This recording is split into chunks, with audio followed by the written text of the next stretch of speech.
Welcome to Sexy Mom Abundant Life with best-selling author and coach Kathy Williams, a show to help you tap into the support of the universe and access the abundance that's available in every area of your life. Listen in for conversations and tools to create more ease, joy, and possibility with family, relationships, business, and living.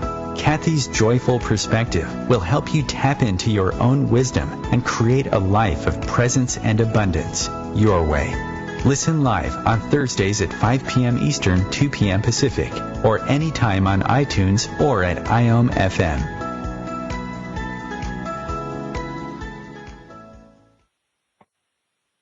Welcome to Sexy Mom Abundant Life, everyone. This is Kathy Williams, and I'm so excited to be here with you today. In the U.S. today, it is Thanksgiving Day, so happy Thanksgiving, everyone, no matter where you are in the world. A day for gratitude and celebrating our abundance. And if you're familiar with me, you know I love celebrating abundance every day, not just on Thanksgiving. And I think that really shapes an abundant life, your attitude of celebration and your attitude of appreciation. So I know that it gets a little bit stale, this idea of attitude of gratitude, yet it's so true that if we have an attitude that reflects thankfulness, our life starts to brim with things to be thankful for.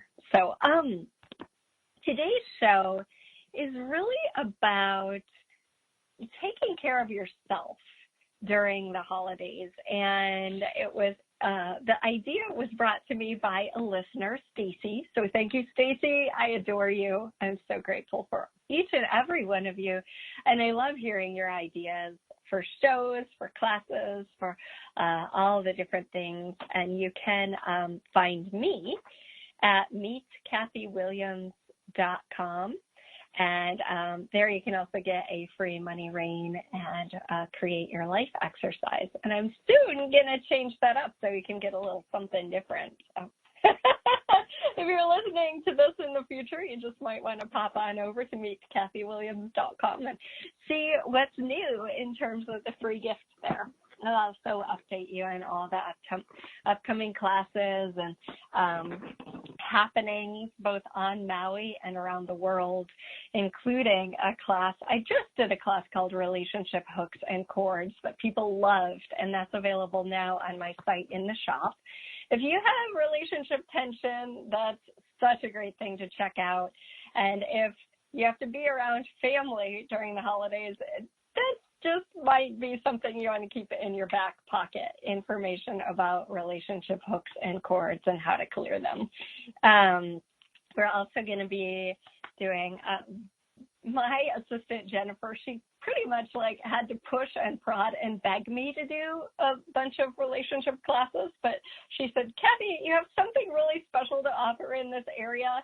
And so it's you, right? She works for several people, and she's like, it's you. And the next class is the day after Thanksgiving. It's about the jobs that you've taken on in relationship that might actually not be your job, like making people happy or keeping the peace. So if you tend to do that in family gatherings or with other people, you just might want to check that one out too. meetkathywilliams.com /upcoming or /relationships, one or the other. All right. So radical self-care during the holidays, right? Not only during the holidays, but particularly at the busy times, the times when we feel more pressure, the times when we have a lot of, let's say, family around, can be times when self-care goes out the window, right? Because we're taking care of all the other obligations, gift wrapping and events and you name it. So we're going to look at ways to weave self-care into your day, into your week, and into your moments. Because I was thinking about the whole idea of being pressured at the holidays, and pressure is an internal thing, right? Like each person responds to different situations differently. And one person might be super excited about all the gifts to wrap and things to buy and like really lit up by it. And another might have supreme dread about that, right? And it's all because of our perspective.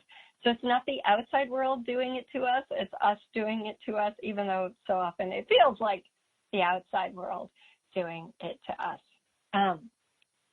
So we kind of see the world, and I love this because yoga philosophy talks a lot about this. We see the world through the lens of our perspective. And if our perspective is that the holidays are a really hard time of year and you know, there's a lot of stress at that time, well, guess what's going to be projected onto our experience? And guess what's going to color our experience? And conversely, if we think, oh my gosh, I love this time of year, I love the music, I love the togetherness and the whole idea of that, then that's going to color our experience too. And I'm not saying that you have to think positively. That's not what I'm saying at all. It's just like, if you're feeling stressed, it's time to look at what you're telling yourself and perhaps ask, well, what if that weren't actually true? What's another possibility? And looking at our own thoughts is a part of self-care, right? It's self-reflection. And, you know, I've been a yoga teacher for almost 20 years. And one of the parts of yoga that people don't talk about that much is what's called svadhyaya. And sva means self, and adhyaya means kind of to look towards. So it's self-study. It's looking at yourself and recognizing, hey, wow, look what I'm telling myself, or look what's true for me, and I'm pretending it's not, or whatever. So for me, one of the big pieces of self-care is journaling. And sometimes I've got to admit, it kind of leaves if I'm, you know, like I had a sick child for the past week or so, and that journaling piece went out the window to an extent. But the whole idea of journaling for me is, especially first thing in the morning, is I get to look at what's really present in my head. That doesn't mean it's true, right? But it's present. The stories I'm telling myself. Sometimes it's even like those intuitive solutions that come from just writing and writing and writing. And if you're familiar with the book, The Artist's Way, and if you're not, I highly recommend it. She suggests writing 3 pages a day in a journal and not looking at it for something like, I forgot how long, 12 weeks, or I don't even remember, 10 weeks, something like that. And it's so revealing of what's really present in your world, and then reflecting back on it and looking at it can be such a gift too. Like, oh wow.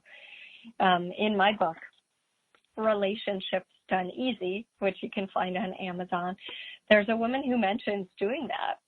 It was Cass Thomas. She said, I wrote every day. I did the Artist's Way practice of writing every day, and then once I went back and looked on all my writings, I realized how miserable I was with my husband.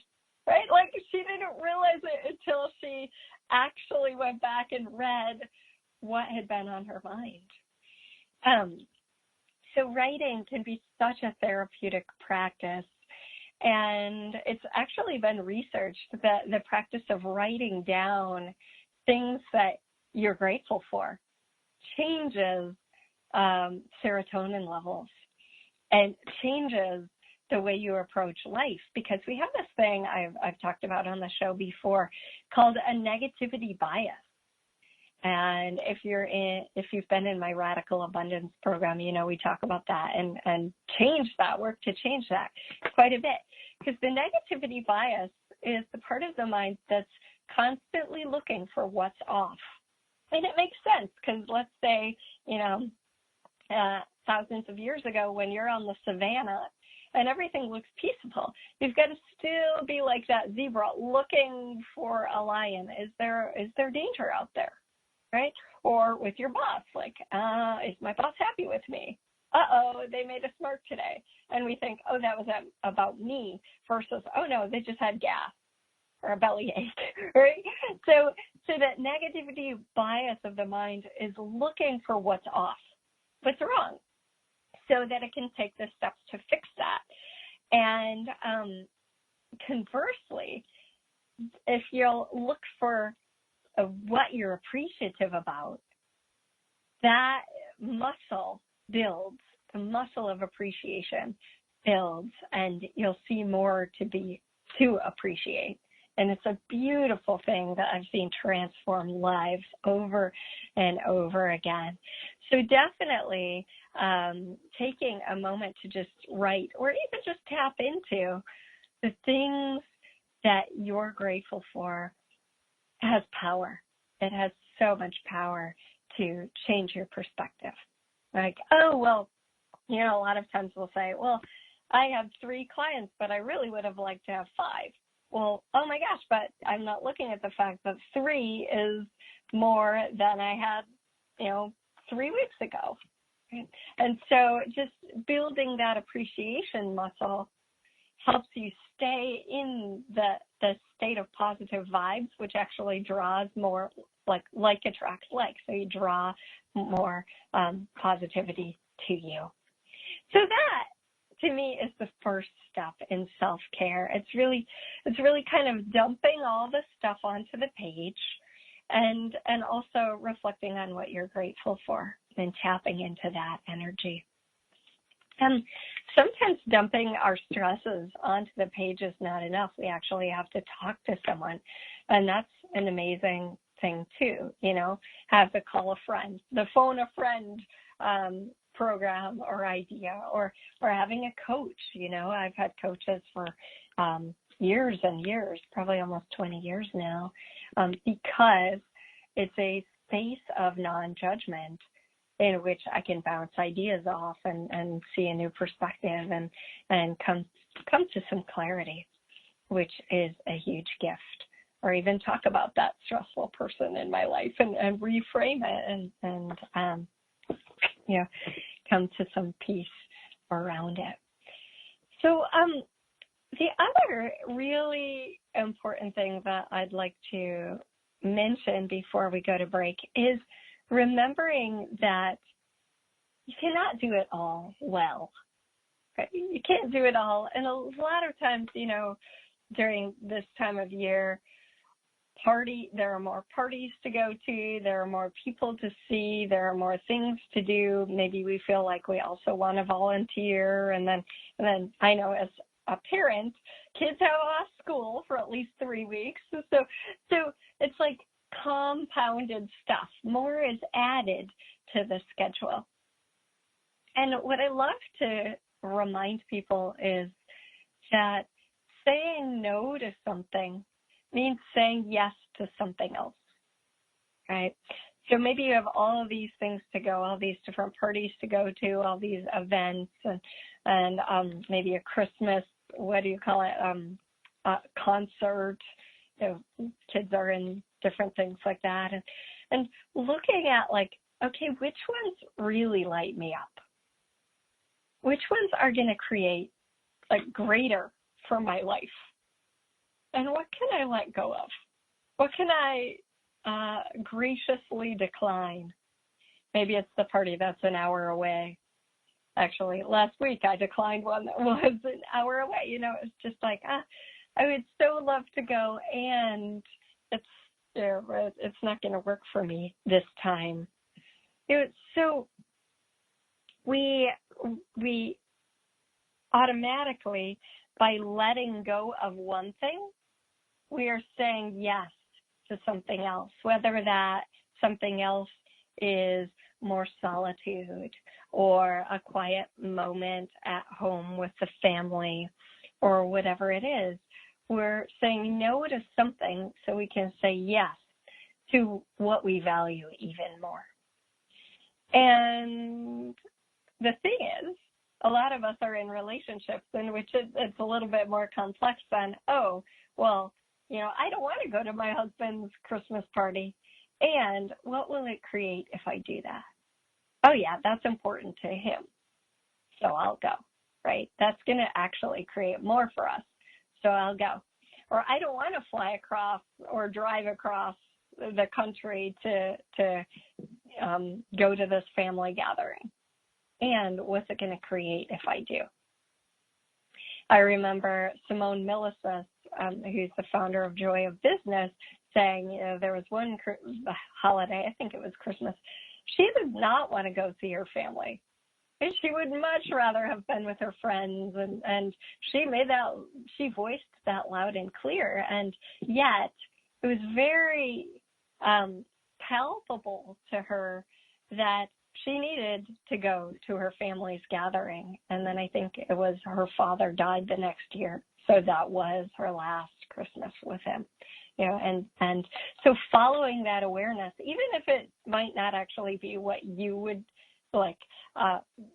choose wholeheartedly, following your awareness of what is going to create the greatest life, and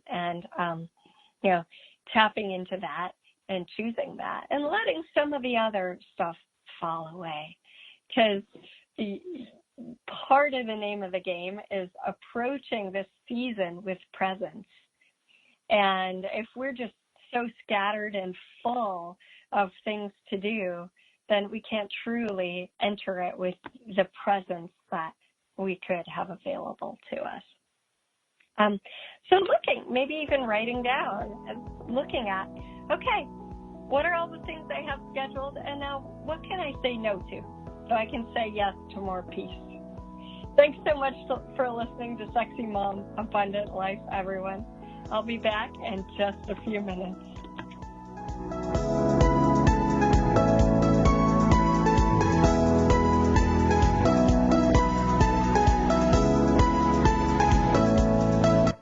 Feed your soul with waves of consciousness on OMTimes Radio. OMTimes Magazine is one of the leading online content providers of positivity, wellness, and personal empowerment. A philanthropic organization, their net proceeds are funneled to support worldwide charity initiatives via Humanity Healing International. Through their commitment to creating community and providing conscious content, they aspire to uplift humanity on a global scale. OMTimes, co-creating a more conscious lifestyle. Hello, I'm Sandy Sedgbeer, host of OMTimes Magazine's flagship radio show, What is Going On? My passion is sifting through information, research, and innovations from new thought teachers, speakers, and researchers pushing back the boundaries of what we know about life, energy, metaphysics, and the universe. I love shifting perceptions about who we are, why we're here, and how quickly impossible becomes normal when we open our minds, expand our awareness, and accept that the only limits that exist are those we place upon ourselves. So if you're the kind of forward-thinking, eager investigator of what lies beyond the current reality that most perceive, why not make a date to come play with me in the field of possibilities at 4 p.m. Pacific Time, 7 p.m. Eastern Time every Thursday, and together we can discover what's really going on. Would you like to have a life of more clarity and abundance?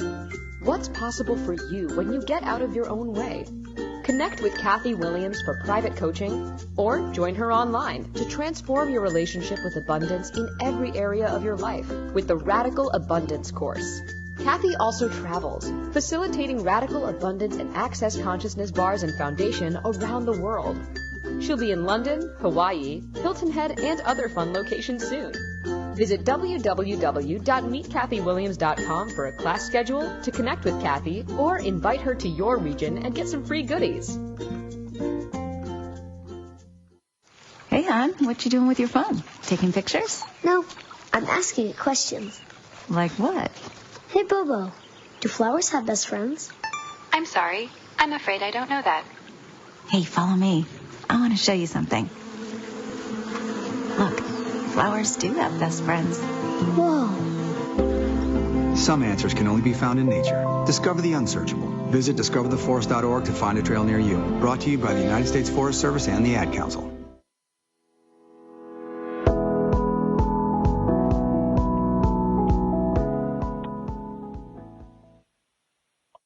Welcome back to Sexy Mom Abundant Life, everyone. This is Kathy Williams, and we are talking today about self-care. And particularly during the holidays when things can get a bit hectic. And, you know, for those of us in the Northern Hemisphere, it's also darker at this time of year. We can feel sometimes some mood changes because of the lack of light. And yet there is this element of light associated with the holiday season. Right? From little fairy lights to candles to the light within us, acknowledging the light within everyone else, and the quality of generosity. And so connecting to light, whatever that is for you, can be a huge gift at this time of year that has so much darkness. And of course, if you're in Australia, I'm not talking about you, but you can still connect to the quality of light within yourself and around as well. And you know, this idea comes from even ancient times, where it's like, oh, on Earth, the Earth is getting darker as we go, you know, into December, and that quality of like both connecting inward into ourselves and also acknowledging that the light still is around, whether that's the light of the stars or the beautiful snow or the light that truly is within us, that spark, that spirit, and acknowledging that. And so that's one way of keeping, you know, your mood high. And this section of the show, I'm going to talk about 3 different ways to kind of keep your mood up, even as there can be the intensity that goes on during the holidays. And one is connecting to the light in whatever form that is for you. You know, in yoga, there's this meditation on a candle called candle gazing, and which you just purely watch a candle and watch its action of movement and glimmering and its presence, which is said to be really good for your eyes, but also good for your spirit, and just acknowledging and honoring that. I think, especially if you've lost a loved one recently, I know several of you out there have, and what a challenging time it can be to not have them and to be thinking of them. You know, this practice of lighting a candle and just gazing at it and reflecting on their presence in your life and acknowledging that on some level their spirit still lives on, even though you may not physically have them in your life. And that practice is typically done from 5 to 15 minutes, just depending, and it can be a true gift of healing to do it. So just to light the candle and watch its every movement and be there with it. And if you like, you can do that in honor of someone. But the second thing that I think is really important that sometimes goes out the window during the holidays is exercise, right? And for me, I've set a commitment to myself to exercise in one form or another every day, even if it's just 5 minutes, because I know what exercise does for me. It boosts my mood. It sends all these endorphins into my body. It helps metabolize stress. It, you know, I used to be a person who ate out of stress. I don't do that anymore. In fact, exercise is kind of my go-to when I'm like, oh my gosh, it's been a hard day. Exercise is a huge gift. And that means finding something that you like. One of my clients this morning mentioned dancing. dancing in the living room, just having your own dance party with your kids or by yourself or whatever it is. That's amazing because it also has the power of the music. And music is such a healing force that dancing in your living room, for one, it's free. You don't have to go anywhere. And there's the power of the music and just letting free and loose. So that can be a good one. Another one could be walks. For some of you, I know it's super cold out. Walks in your mall, in your around your living room, in your neighborhood, wherever. And if the weather is nice, that's usually a great one too, because you connect with nature, even if it's just a tiny bit. For me, I really love barre. Barre is a low impact workout that you either use a railing, I use my porch railing, but there's, or you can buy a workout bar. There's one called Booty Kicker online for $80. Or you can use a kitchen sink or a dresser, whatever it is that you hold on to it and work your thighs and your butt and all these different things. Super fun for me. I never liked ab work until I did barre, and I did Pilates for years. And if you love Pilates, choose that. I'm not against it. What I'm for is any exercises that are going to get your body moving and feeling great and strong and happy, right? So for me, barre is a huge one because it's intense. It kicks my butt, but it also feels great, and there's fun music, and so I choose that. In fact, I'm going to be leading an online barre practice the second week of December. If you're interested in trying barre, or if you love it, you're going to get the recordings and all of that. So you can check that out at meetkathywilliams.com/upcoming. Barre's amazing for creating a very long, lean, musculature.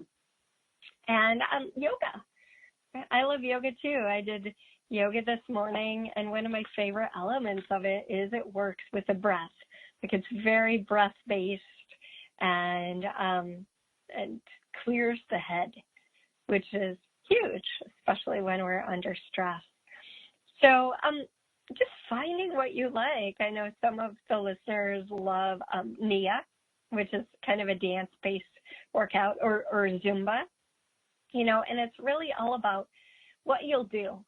If you love something, you'll do it. If you're doing it out of obligation, you might do it a few times, but then really it goes by the wayside because, there's not that enjoyment of it. And ultimately, that's another stressor, right? I should be exercising, but I'm not.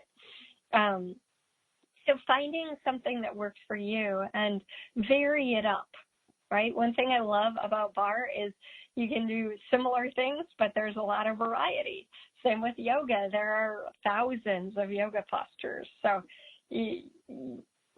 ultimately, you could do something for a long, long time and never get bored because you can always mix it up. So just weaving a little bit in each day, for me, I made a commitment. If I do not exercise, at least I'll jump for 5 minutes on the trampoline, right? If I haven't done any exercise, I'll at least jump for 5 minutes because I know my body feels better and it metabolizes those stress chemicals if I move, right? Bodies were designed to move. Sometimes in our modern culture, we forget that. We were designed to sit at a chair all day.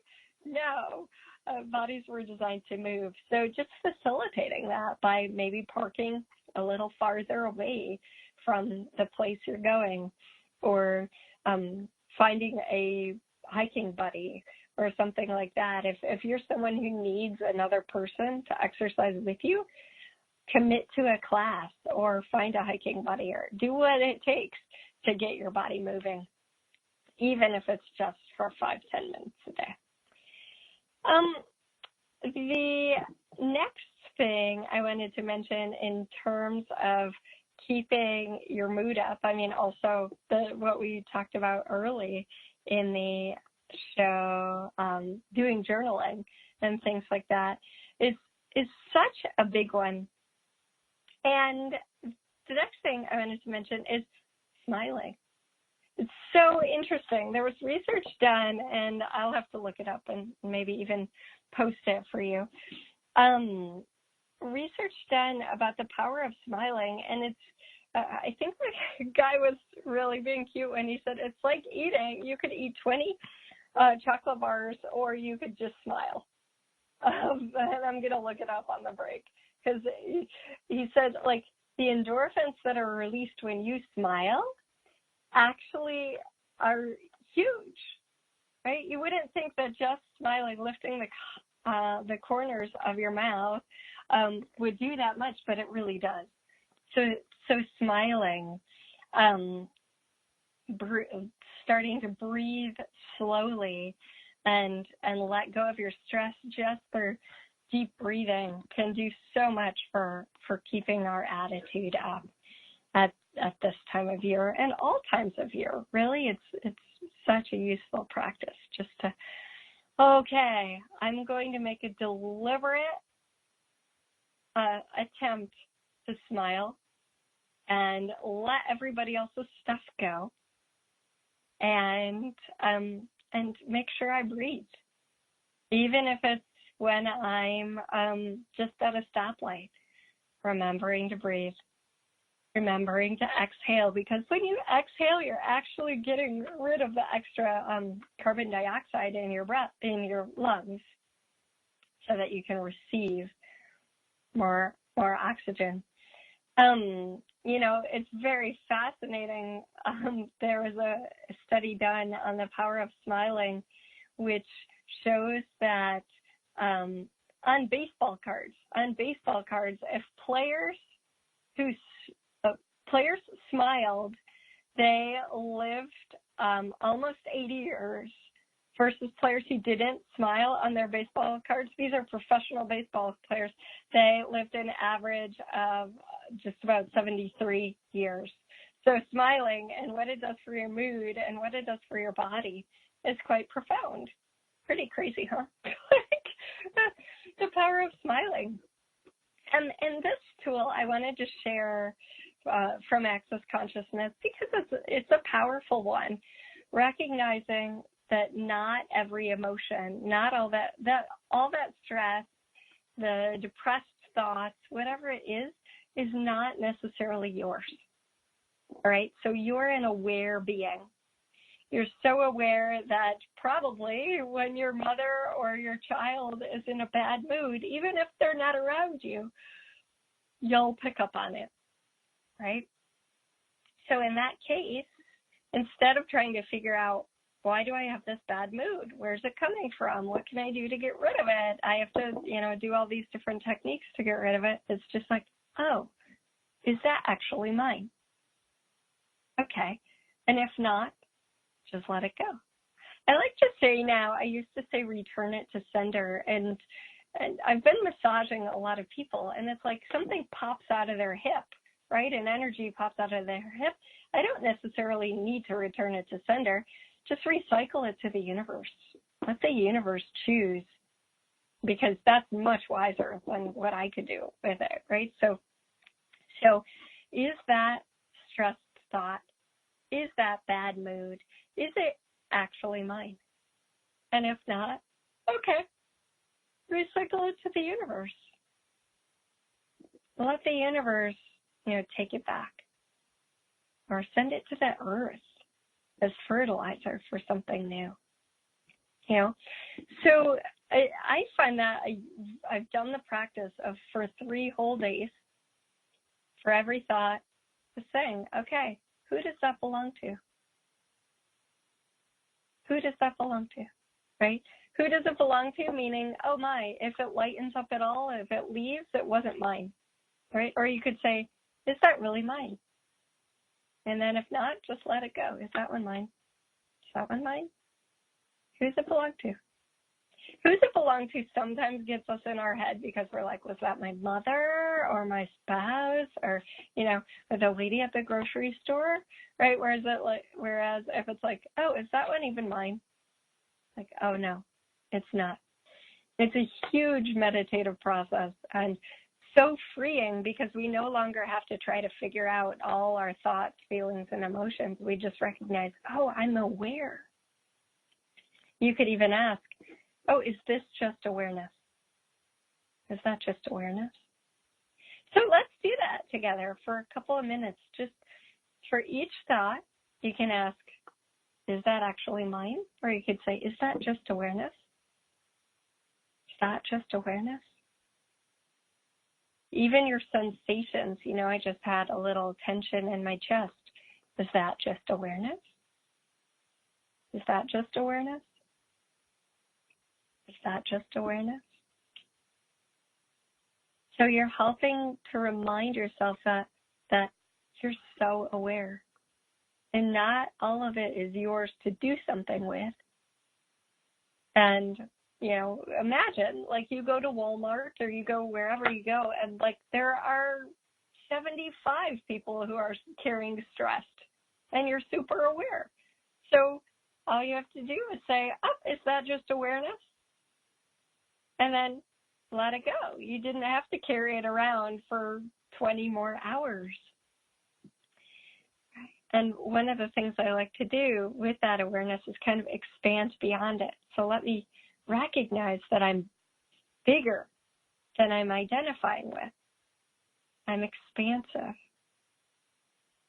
And so you can expand out beyond all the contraction, beyond all the tension, expanding bigger and bigger, bigger than the building you're in and the neighborhood or countryside.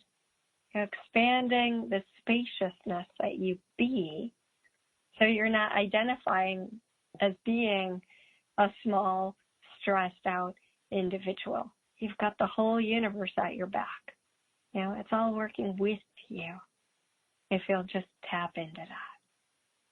All right?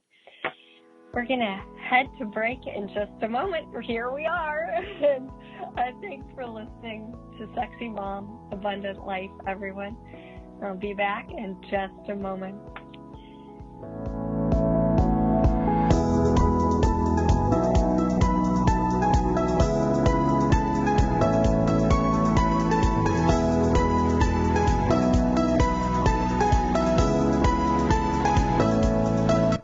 The future of Internet radio is here.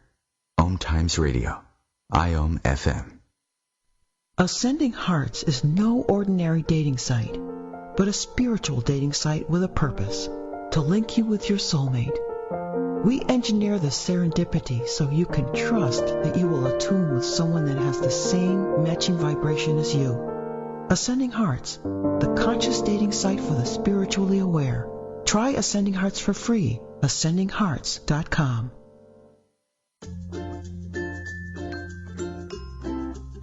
Would you like to have a life of more clarity and abundance?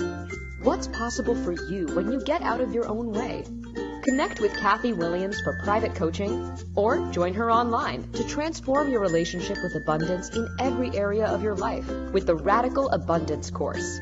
Kathy also travels, facilitating radical abundance and access consciousness bars and foundation around the world.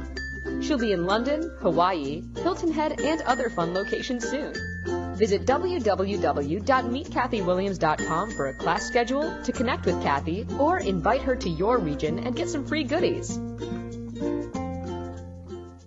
More than 24 million Americans have an autoimmune disorder, and that number continues to grow. I'm Sharon Saylor, and I'm one of those 24 million. To put that number in perspective, cancer affects about 9 million and heart disease up to 22 million. That's why I've brought together top experts and those thriving regardless of their diagnosis to bring you the latest, most up-to-date information. Join me, Sharon Saylor, Friday night, 7 p.m. Eastern, for the Autoimmune Hour on Life Interrupted Radio to find out how to live your life uninterrupted. Hi, we're the Goo Goo Dolls. We're fortunate that our daughters have what they need to grow and learn. But that isn't the case for nearly 13 million kids in the U.S. that struggle with hunger. Childhood hunger is a heartbreaking reality that Feeding America is working to change. Each year, the Feeding America network of food banks rescues billions of pounds of good food that would have gone to waste and provides it to families and children in need. You can help kids in need in your community by visiting feedingamerica.org. Brought to you by Feeding America and the Ad Council.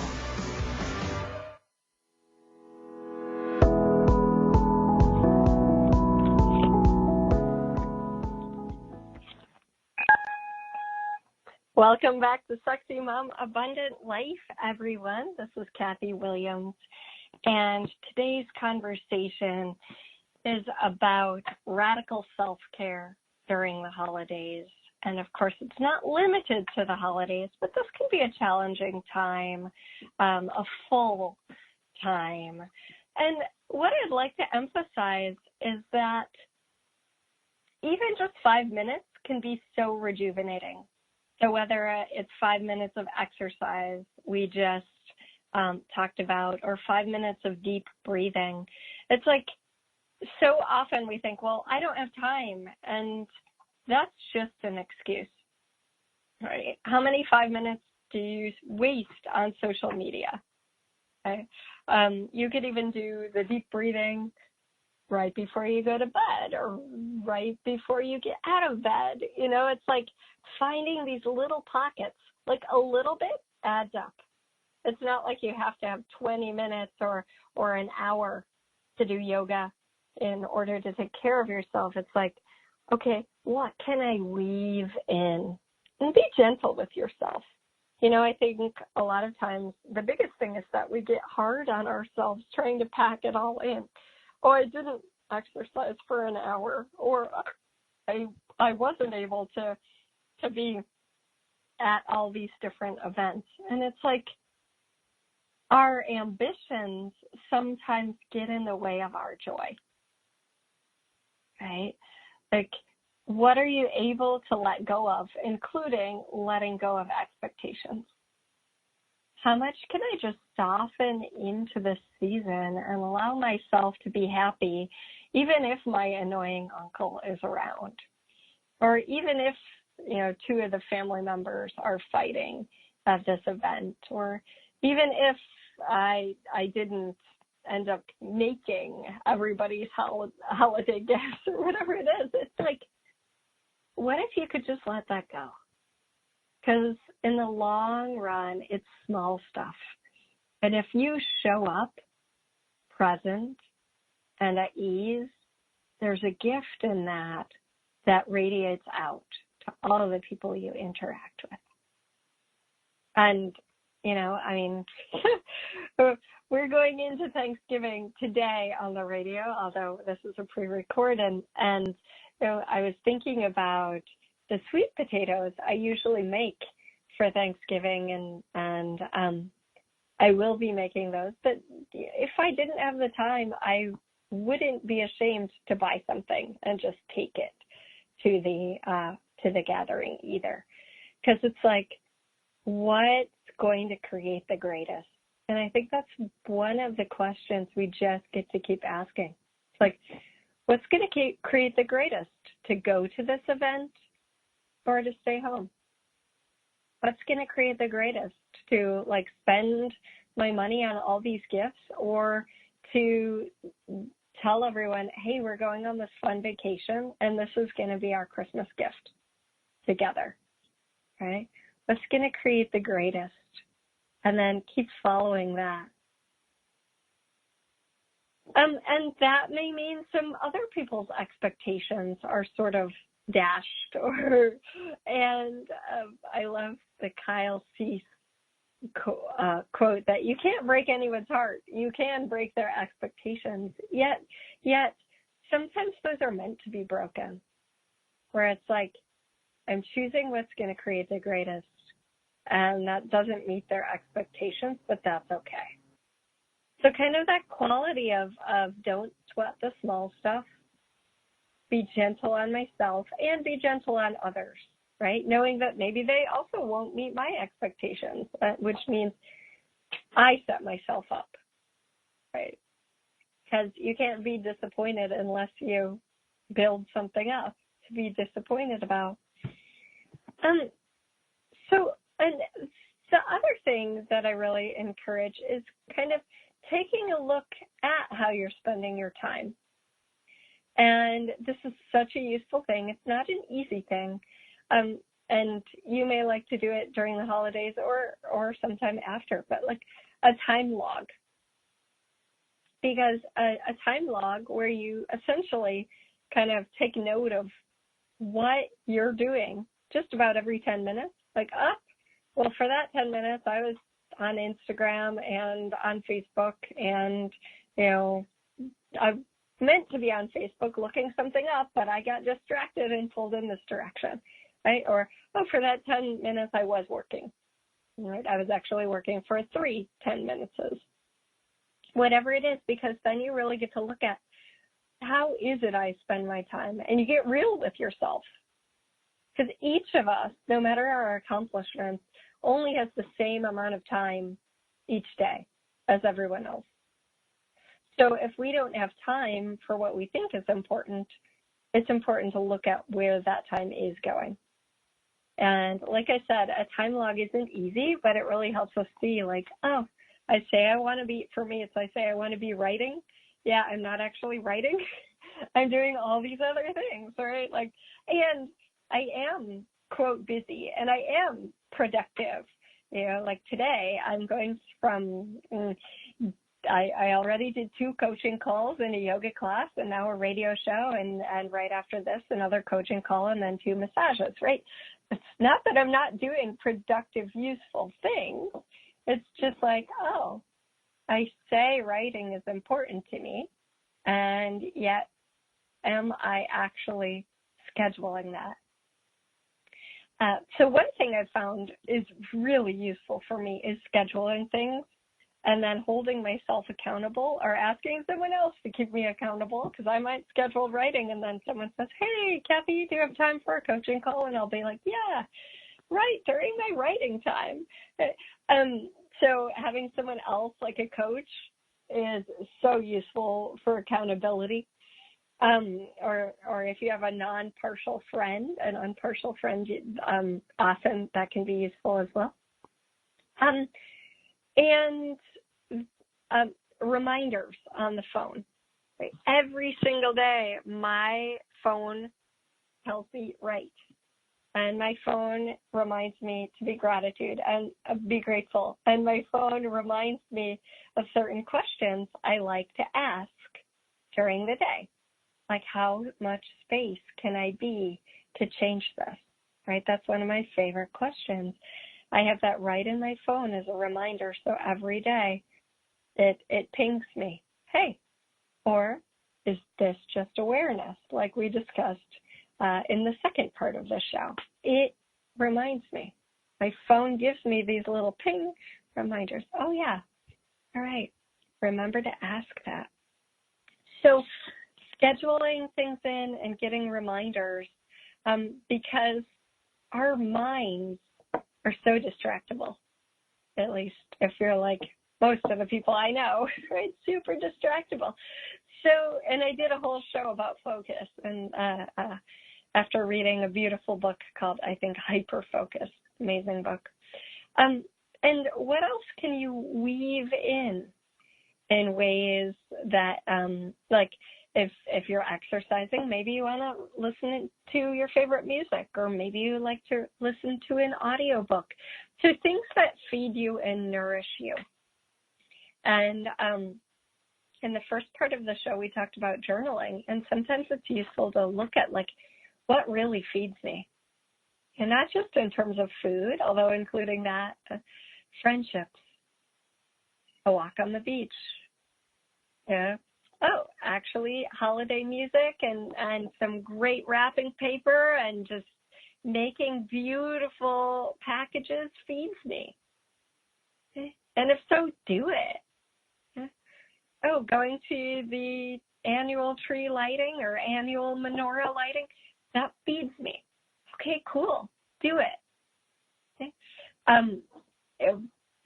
Talking with a friend, listening to an audiobook, whatever it is, like write a list, and then from that list each day, pick at least one thing.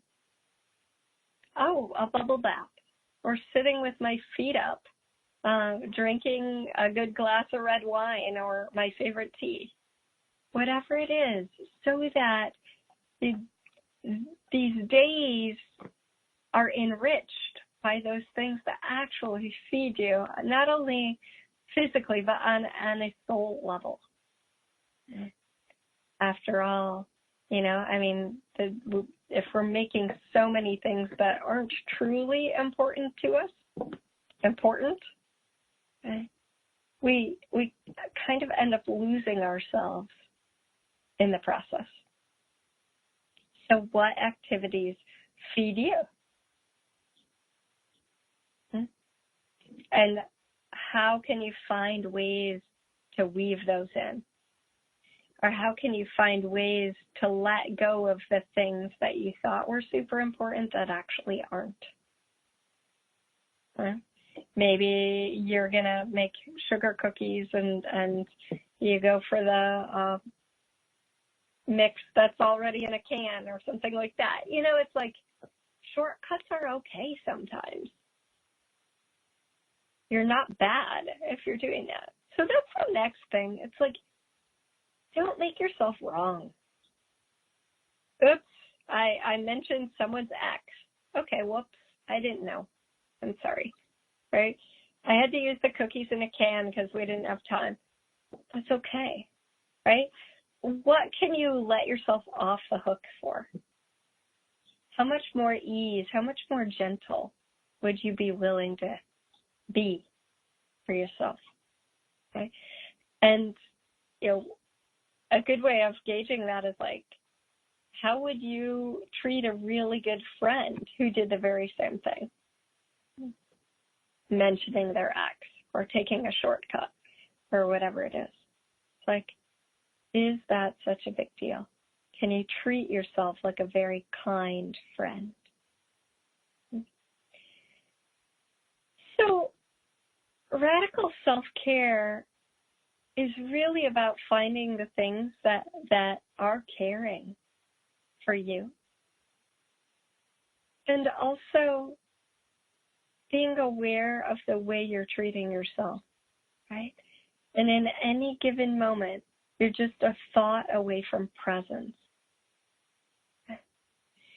I love the Michael Neal book, The Space Within. And I love his books because he writes with such beautiful metaphor and such beautiful imagery. And one of the things that he mentions about wisdom, and it kind of has to do with presence too, is you have the surface level thoughts. And the surface level thoughts are kind of like a river that has frozen over. Right? They seem like they're solid and real and all of that. But underneath, the river is still flowing. And the river is always fresh wisdom, right? It's flowing. So you can never step into the same river twice. And that river is always fresh wisdom, and it's always available. It's just right under those surface level thoughts.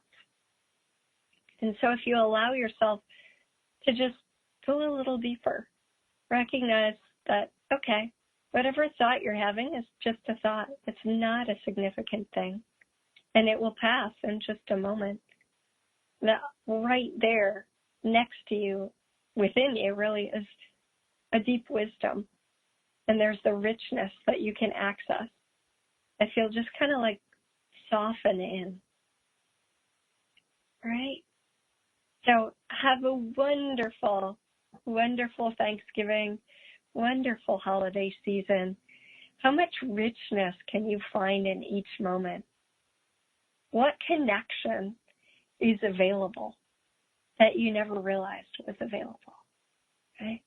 And so as you go into every gathering, who can you connect with on a deep level of presence that you didn't even realize was possible with them? I wonder. When we let go of the projections about people and we see them, we really see them, that's a true gift. Would you be willing to give that to everyone you encounter this holiday? Thank you for your presence, and thanks for listening to the end, everybody. Come, if you feel so inspired, join me in some relationships classes. MeetKathyWilliams.com/relationships to help you get rid of the jobs you've taken on and all the things you're hiding from in relationships. And I'll be back here next week on IOM.FM, OMTimes Radio, or iTunes, iHeartRadio, SoundCloud, YouTube, and all the places you love if you can't wait till Thursday. All right. If you have questions for the show, send them in at meetkathy.williams.com. And that's also where you can get a free Create Your Life exercise. Thanks for listening, everyone. Have a great week, and aloha.